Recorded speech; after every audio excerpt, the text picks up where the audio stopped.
when you feel low, you can still go. Even when you feel slow, you can still go. Even when there's no hope, you can still go. I never answer to no, man, I still go. Hello. Welcome on back. So in this episode, let's go ahead and get started in this what's going to really be called the anchor element deep dive.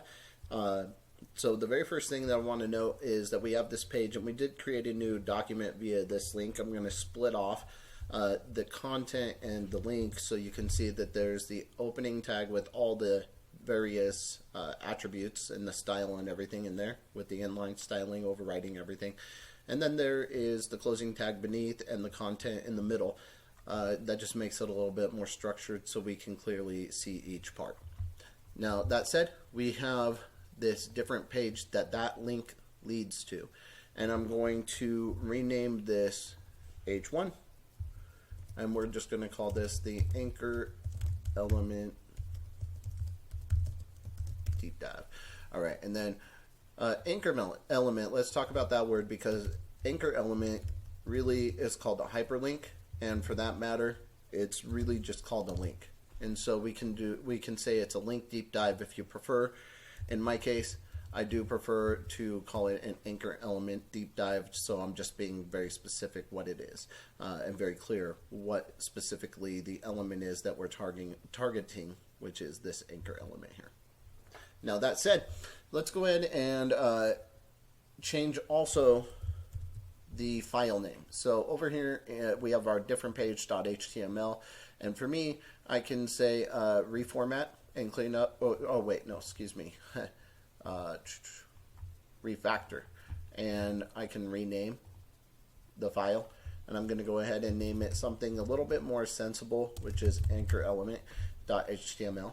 And what we'll do is we'll make this a little bit more about the anchor specifically on this page. So basically, we took that page we made and we're making it very specific to the anchor element, and we can start to create links on this first page that create other pages and link to other pages, and each one can link back and forth to each other, which is known as a navigation bar.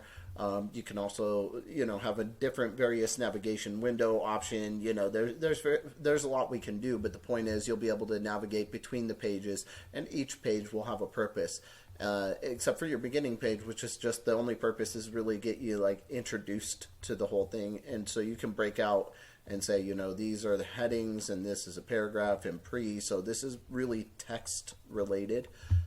You could rename it that if you wanted to. Just quick conversation about kind of where we're headed. Now, let's get more in depth here because we do have a lot to cover.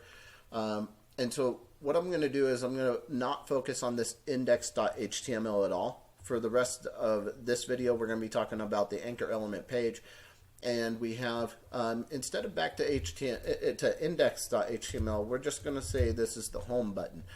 Brings us to what we'll consider our home page.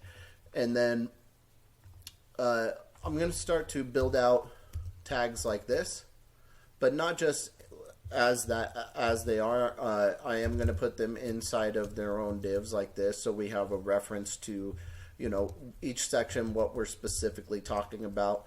So for example, in this first section, we're going to be talking about absolute versus relative URLs. And this is basically going to be inside, so we have it sectioned off to say, okay, this is what we're looking at, and this is what it looks like. And then we have, we could say link, for example, and we could go take a look at this, the same method we always have. And we have anchor element deep dive as our heading 1, and our heading 2 tells us absolute versus relative URL, which we're going to have 2 of those. So actually we would create, in this case, a second one, and this one would say, for example, why is this not selecting everything? Okay, so this one would say absolute, for example.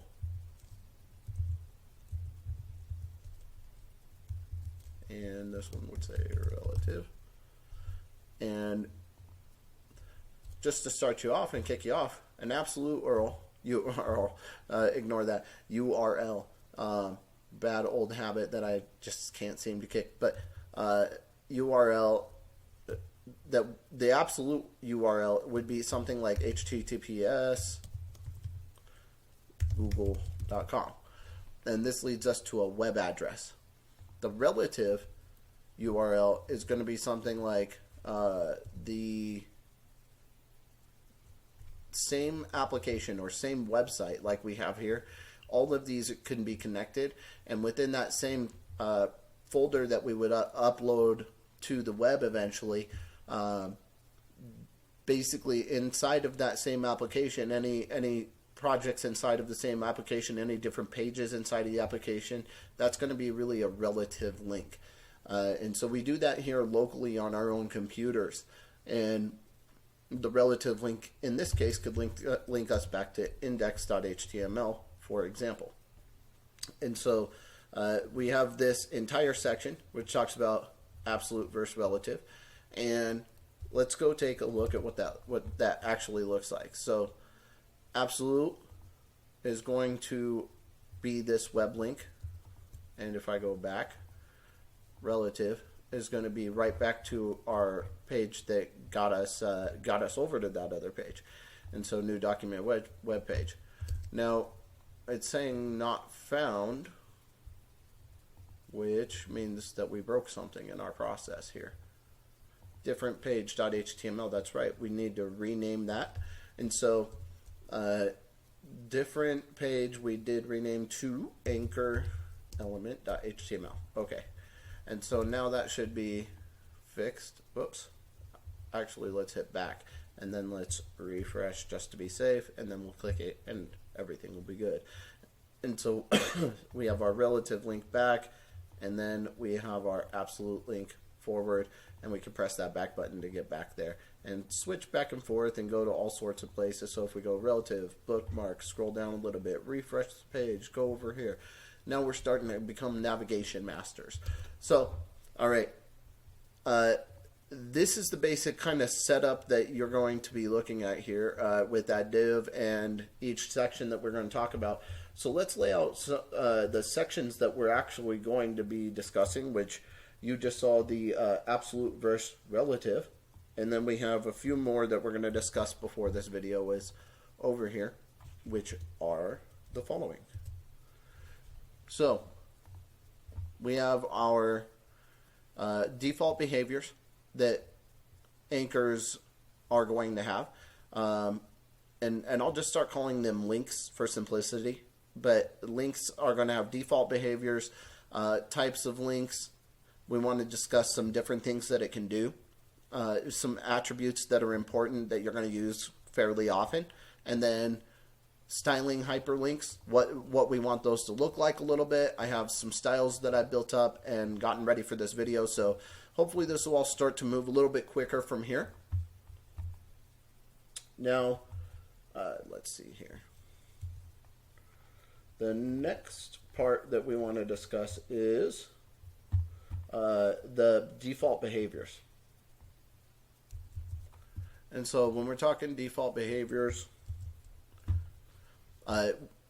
let's take a look here and just pop right out and refresh our page with what I pasted here. If you want to go ahead and look, it's just 3 links, all of them with hashtag, which just refresh the page. And then it describes the default behavior that you might expect. So you can see I've visited these links, and these ones I have not. So the default behavior here is text is underlined and blue or purple.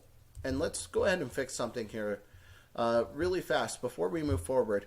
If I was to link up this same CSS and we went up here in the head, we could use the exact same app.css by giving a link and saying app.css. And then we can save that and refresh out here. And some things are already going to have, because we messed around with that for the index.html. So instead, what I want to do instead is I'm going to open this up and I'm going to create add a style sheet. And in mine, I'm going to call it just going to call it the same thing as the HTML, except for it's going to be .css file. Now, I'm not adding in .css because my program automatically does it, but you might need to add that in yourself and specify that that's the type of document if you're in a Windows program that doesn't do it for you. So I hit enter. And now what I want to do in this is I want to make these anchors. The thing that I want to do is I want to display, and I want to display them as block level elements. And this will, you have inline and block just for the crash on this. Block takes up an entire line by itself and forces all other things beneath it, whereas inline, if there's two inlines together, they'll start to stack next to each other. And so that's why you're seeing over here that these are stacking next to each other. And what I want to do is I want to make it block, but over here I need to let this know, instead of app.css, we're going to do anchor element.css. Whoops. Not .css.css, but now we can go and refresh this, and now we have each element on its own line, or each anchor on its own line, default behaviors. And so text is underlined and blue or purple. Blue means unvisited and purple means visited. As soon as I visit this, then all of a sudden all of these now have turned purple because it's showing that I visited it with that. Once you've clicked on it, there's some memory going on that behind the scenes that remembers that you visited, and so now they've gone from blue to purple. But text turns red when clicked, so when I click down on this, each one turns red, and the cursor turns to a hand. So when I'm off it and on it, you can see it turn to a hand. So those are some of the behaviors that are default by anchor elements. Now, let's go ahead and move forward and talk about types of links. So I've got some things prepared here, and we're just going to paste them in. And again, these are hrefs that we're just refreshing the page with the hashtag. Over here, these types of links, the href is actually changing now. We're doing mail to recipient@address.com for an email. It can do a phone number, and we can list the phone number, and then we can say web address, and then provide the URL here for somebody to click on. And then you can also do absolute versus relative URL in that situation as well, of course.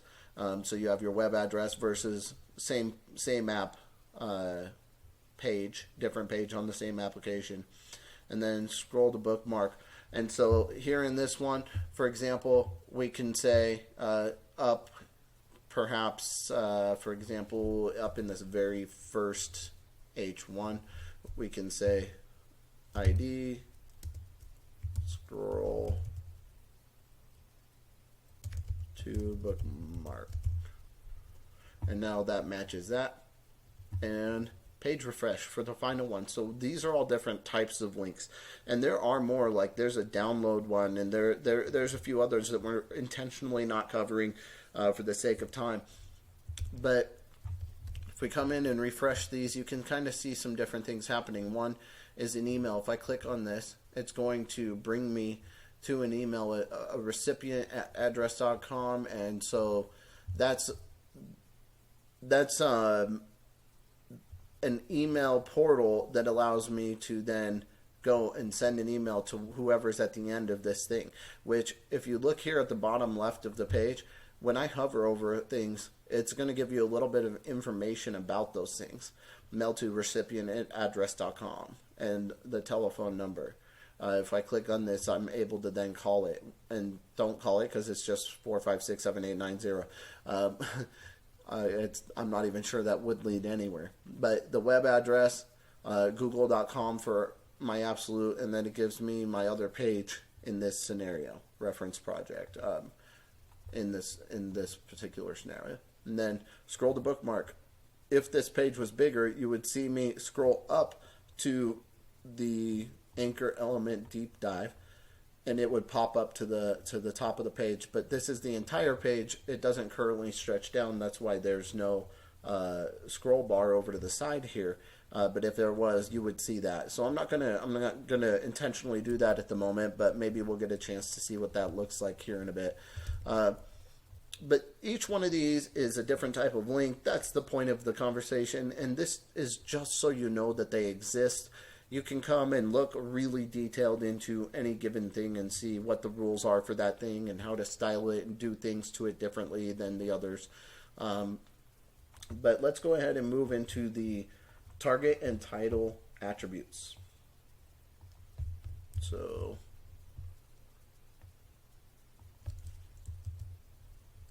with target and title attributes, we have the default state, which opens in a current window for the target attribute.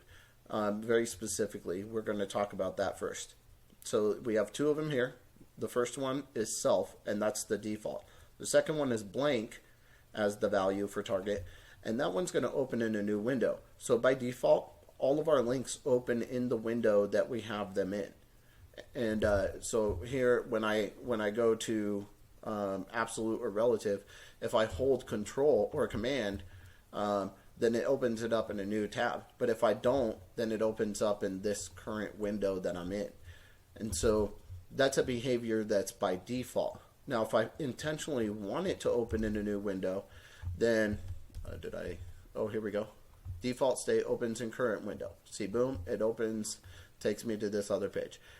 Opens a new window. So I click this, it brings me to that other page, but now I have both pages open because it opened up what I wanted to go to in another page. And in fact, if I continue to open in a new window and I pop back and I open a new window and I pop back and I continue to do that, you can see that I just continue to open endless windows up here that I have to then go close down. So you can see that that might be something that is an undesired behavior, unless you have a website where you're building and you don't want the user to leave your website, but you want to sponsor somebody, so you have an external link, bam, that pops up over here, and they stay on your web page in the other tab. If you leave your own website to go to someone else's, that you lose that user in a way. You certainly lose them for that moment. So you just got to be thinking about how you want to do that, but that's what it's for. So the very last thing that we're going to go into is styling hyperlinks. Whoops. Let's get our highlights straight here. All right. So styling hyperlinks. The very first thing that we're going to talk about within that, and we're going to have a div within a div here to talk about the standard styling. So very standard styling at first. We go back over to this anchor element.css, and we're going to do color of white. We're going to change the lettering to white, text decoration none, background color dark blue, text align center. That's just what we're going to do for now. So let's go ahead and take a look and refresh, and everything is as I just said, where the color is white, text decoration none, dark blue, text align center. So we have our dark blue background, and we have some things going on there that make it look kind of funny at first, but we can always fix this up. I don't think I'm going to take a lot of time in this video to do so, but we could also say that the width we want is perhaps 50%. Let's see, is that going to work? Refresh. Yeah, 50% of the screen basically that's available. And then we can do a nice little trick where we say margin, and we're going to say auto. Whoops. And then that brings everything into the center in a nice, neat way. And we can actually also say our H1s and our H2s. If you see that comma there, you'll get used to this. It's called a combination where you're just targeting both of these things separately with a comma. And we'll get into some details on that, but just for now, no, it targets both H1s and H2s, and we're just going to say text align center for those as well, and that way everything is pulled into the middle here. Now, standard styling. What is that? Is that a paragraph? Let's go and look. Oh, it's an H3, that's right. So let's just add those to the list and say H3 and refresh. So now everything is kind of right in the middle and looks a little bit cleaner. We have our home button that brings us back, and now this page really looks like a page meant for Anchor Element Deep Dive with a home button. So this video, I'm fully aware, is a little bit longer, but this really covers very deeply like what's available in various ones, and we can target those very specific ones that we want in this styling. We could go into this and we could create a class or an ID to target this specific element. We are not going to do that if at all possible here. So let's go ahead and move this on forward and finish up this video here. Now, that's the first coloring here. The next one that we want to talk about is button style links. So we can style our links like a button. So with colored background and rounded border. So we're going to show you both in a way. And I'm just going to go in here and paste in. So we're targeting, again, our A. And we're going to, matter of fact, what we can do is take out this content here. And instead of targeting that one again, we can go in here and say, let's take off this width because we already have it at that one. And we'll just make it just like that. Save, refresh. Okay, so what did we do? Well, let's go ahead and hide these two for now. And I'm going to press Command, Control, and / and it's just going to comment those out. And so the very first thing that you're seeing is with a colored background here. And this, all these are just refreshing the page. So with a colored background. Then with colored background and rounded border. Now, if I wanted to target that one specifically with these next ones, I could definitely do that. Oh, let's go to the correct place here. And let's just put in a class. And we're going to call that class a border. Oh, spelling. No guarantees on the spelling here. So that's an anchor border. And we're going to target that one in here. Say a border. Boom. Then we take this little thing here, post it in here. You know what? Let's go ahead and uncomment that first, and then we'll take it, put it in here.